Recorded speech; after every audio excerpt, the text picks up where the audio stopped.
Hey Peaches, today's pick a card tarot reading is all about how to lighten your load. So we're going to pull a card to find out what it is that you're carrying that you don't have to. We'll find out why, and then we'll find out how you can put it down, okay? Let's get to it. All right, we have stack 1 is the little black cat, stack 2 is the bunny, and stack 3 is the badger. And there are the timestamps. All right, stack 1, the black cat. Your animal ally, you have horse. So this is talking about your personal power in any situation, and it's the power that you draw on from your unique talents that you can take anywhere. It calls you out of your comfort zone, maybe even to travel. Horse can help you imagine new perspectives and move in new directions that you choose, and not to feel threatened by them. So that's kind of cool. So let's see. You have strength, the 10 of Swords, and the 7 of Cups. Where can I put these if there's not a glare? All right. All right, so the 7 of Cups, what you're carrying that you don't have to. It is all of the what ifs. Your mind may be just full of potential scenarios that are not actually happening right now. So like with horse, the answer to any what ifs that you're dealing with is that you're going to do what's in your power to do. That you're going to do your best. And that the unknown is for exploration when you get there. For some of you, it looks like you're weighed down by too many decisions. And I don't feel like you can avoid making them. They're, I guess, serious and legitimate, but you may be carrying too many because they're piling up. You may not feel empowered enough to charge through them, like to bang that gavel as they arise, but spend instead too much time weighing the options, weighing the opinions of others, or trying to find the answer that will make everyone happy with you, or just trying to find that perfect answer where nothing could go wrong, when you could be knocking them out one by one if you were in your authority. So there's a backlog due to procrastination. And yes, you got to weigh the pros and cons, but be realistic and try not to get hung up on that far out what if rabbit holes that may border on irrational in some cases. So as for why, so some of I might have to backtrack on some of that, because with the 10 of Swords, I want to say 3 words: cognitive behavioral therapy in this case. Why you are having trouble mowing through decisions is unprocessed fears around worst case scenario. So this is something that should probably be undertaken with a therapist, but I've seen like workbooks and journals and stuff where you can do some exercises yourself. Like, okay, so this is my unprofessional and, understanding, and so it might not be accurate. Take it for what it's worth. I'm just from reading on it on my own. But it's where you work your way through the worst answer to what if, and actually sit with the answer. So, okay, this might sound counter to what I was saying, to do the thing that is hanging you up here, but it's more like do it in this one major way, and then you don't have to keep doing it all the time. I hope that makes sense. So it's where you work your way through that worst answer to what if, and actually sit with the answer. Like a kid that keeps asking why to each one of your answers until you hit that wall, and make peace with the wall. And suddenly that trail of what ifs that led you there, it unravels. And decisions become easier because you have that safety net. It's like, okay, I'm afraid to choose this, then this will happen. Okay, why are you afraid of that happening? Because it means this. Well, if that's true, then what? And you just work your way back. You get to the bottom, and that's where you weave that safety net. That's where you make peace. You create a plan, or root out the negative, untrue core content that you were programmed with to believe. Or, as in shadow work, you accept it so that it can no longer be weaponized. And it's heavy work. But with the 10 of Swords, it's a heavy card, and there's not really a fluffy way to read it. And doing it is not going to be the be-all and end-all to problems and fears of decision-making.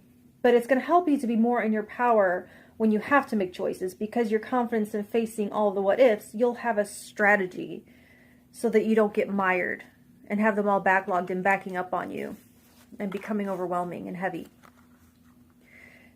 And so how you can put down all the what ifs, you have strength. And so while this Ten of Swords kind of had its own answer built in, to actually do it and carry it out, you'll have to tap into your trust, especially of yourself. And that'll help, you know, it all ties in. Even when it's too hard to trust the universe, can you trust yourself? So both of these are all about confidence and high frequency energy. Even if it means like hacking your vibe with help like music or a sunlit walk, stress relieving herbs in your coffee, or maybe instead of coffee. Getting a good night's sleep. So, I mean, I can tell you from experience, it's nearly impossible to rise above fear when you're down in it. So I can empathize, but I'm sure you'd love to tell, you know, the Pollyannas exactly where to shove their gratitude or pep talks about growth in hard situations.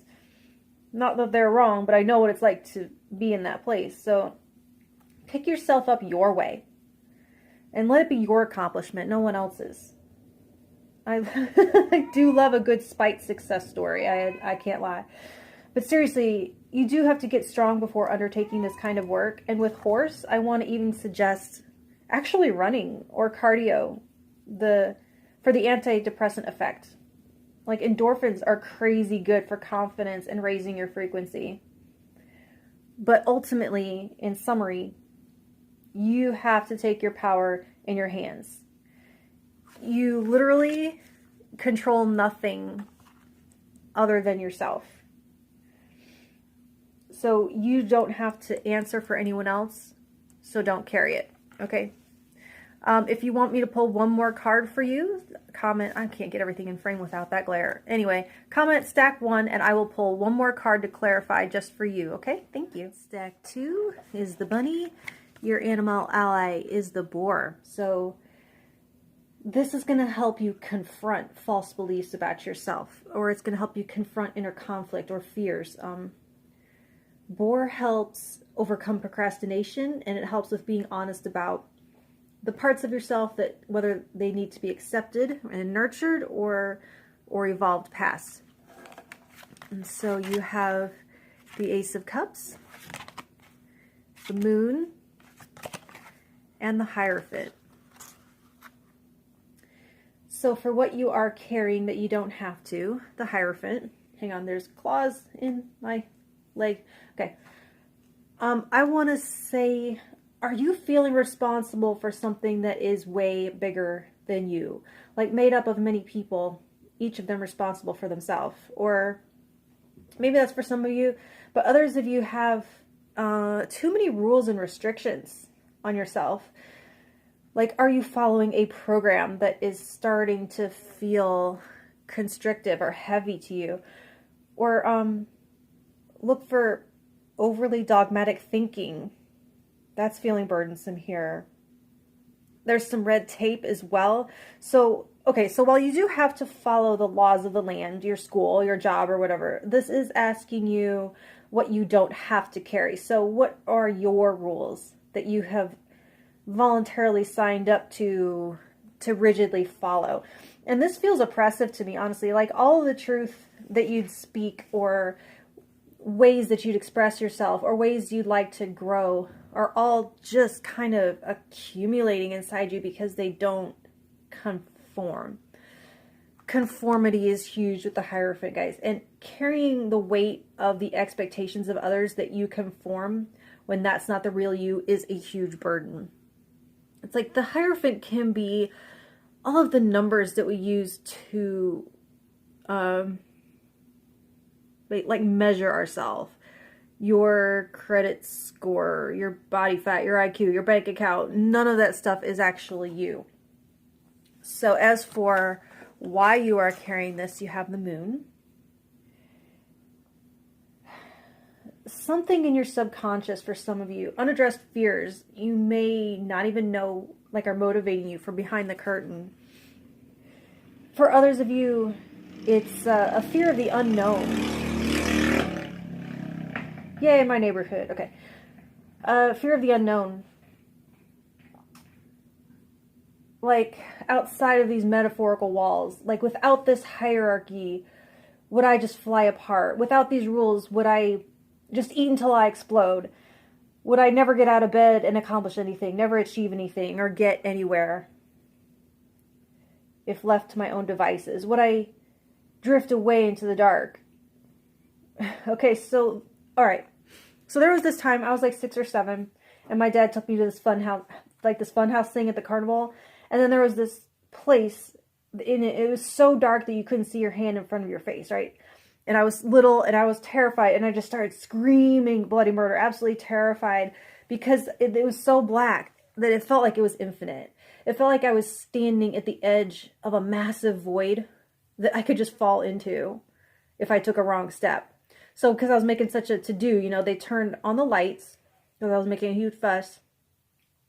And when they did, the wall was like inches from my face. I was in this narrow little hall. There was no void. I was perfectly safe. But man, did my imagination make that darkness just endless.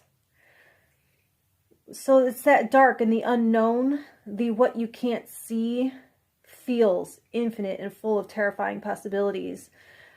So in light of that, carrying this burden may seem logical by comparison, but you really don't have to. It's like the unknown will soon be known once the light is on. Or like, remember, okay, if you're old enough, remember that old Bert and Ernie where maybe Ernie thinks there's a monster in the chair and he's freaked out. There's a monster in the chair, and then they turn on a light and it's like a rumpled blanket. Okay. So how you can put it down, you have the Ace of Cups. And this is an energy like falling in love and opening up to receive love. It means dropping some of what you're holding. This can be the loving support of another for some of you, but this isn't necessarily a relationship reading per se. And I feel like with the boar, you may need to fall in love with yourself in a way like you wouldn't tolerate this kind of oppression for someone else that you loved. So why is it good enough for you? Like, what rules do you put on yourself that you would never ask of anyone else? And with the moon here, there's some possible inner child energy, like needing to reparent yourself. Like the old exercise about taking a photo, excuse me, of you as an adorable little kid.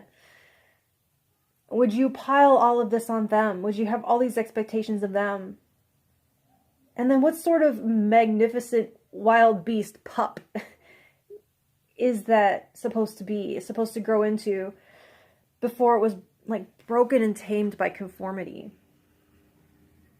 If you're a parent, can you tap into that unconditional love you have for your child? And how can you funnel unconditional love to yourself?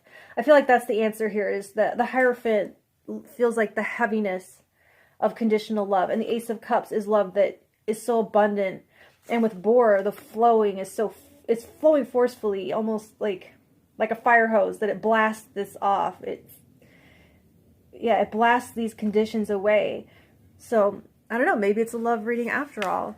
So if you'd like me to pull one more card as a clarifier for you personally, individually, comment stack 2, and I will respond in the comments with a card just for you. Okay, thank you. Okay, stack 3 is the Badger, you're up, and your animal ally is the Bear. Okay, so this is a quiet and protective energy. To help you go within, and it serves as a reminder to get your rest and to tune in with your cycles, particularly your circadian rhythm. Okay, so you have the Two of Pentacles, the World, and the Five of Wands. All right, so for what you are carrying that you don't have to, you have the Five of Wands, and this is representing everything that you hold on to in order to avoid conflict. in this context anyway. And so there's the weight of other people's opinions here, and perhaps like being tired of walking on eggshells. I also sense for some of you the weight of conflict that you have not chosen to engage in, but it looks like it found you anyway. And for others of you, it's more the fear of what people will think, or like the weight of hearing a lot of no's.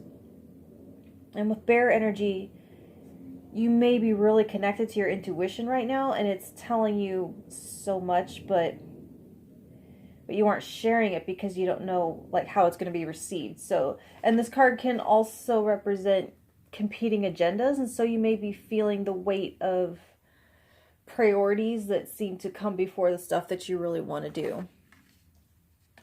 Okay, and for why you are carrying all of that, you have the World. So the world's on your shoulders, it really kind of feels like right now. It feels kind of like the war between your old world and your new one. It's like the new one is coming in with all of these foundation building tasks, fun and exciting planning and planting to be done, but the old world hasn't quite wrapped up yet, and the remnants aren't cleared out yet, and it's trying to carry both. It feels so heavy. And there's also a sense of wanting to end things on a good note, on a successful note, and to have neat and tidy closure. So that can be a reason to avoid conflict or to not burn a bridge. It's like there's a lot of things that are worth going to bat over or fighting for in order to help make the future of a situation better, right? But when you know something is ending, there may not feel like a point, or arguments just, they seem moot. It's like, is this gonna matter here soon? So why? Yeah. I'm also getting some, like a delayed reaction. Like you think of the right thing to say long after the appropriate time, and now that it's over, it doesn't make sense to bring it up, except that it's still on your mind or on your chest, right? So for others of you, this conflict in the Five of Wands,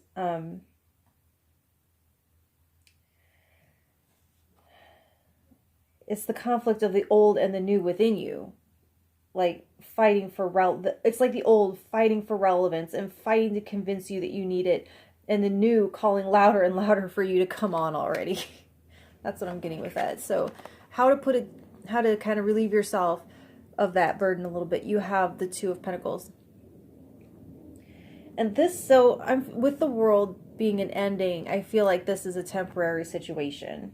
And I can tell you that much. This is showing finding a way to strike a short-term balance. Because the Two of Pentacles, it is a balance, it is a tension, it's kind of trying to do everything, but it's really not a sustainable energy. I would call it a short-term energy.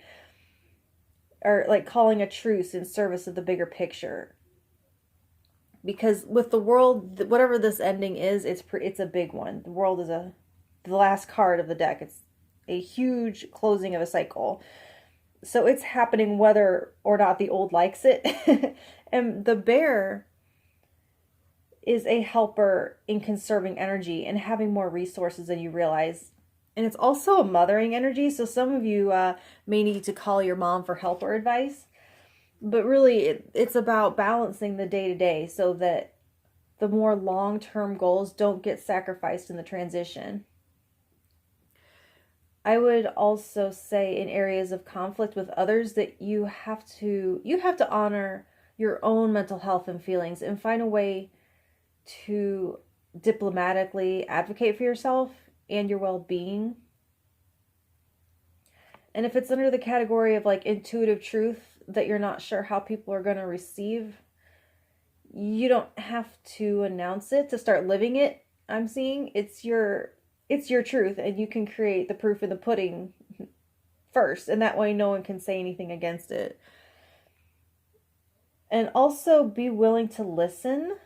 I think something someone is saying may actually be helpful to you and can be folded into your own insight to create something that actually works out for both of you.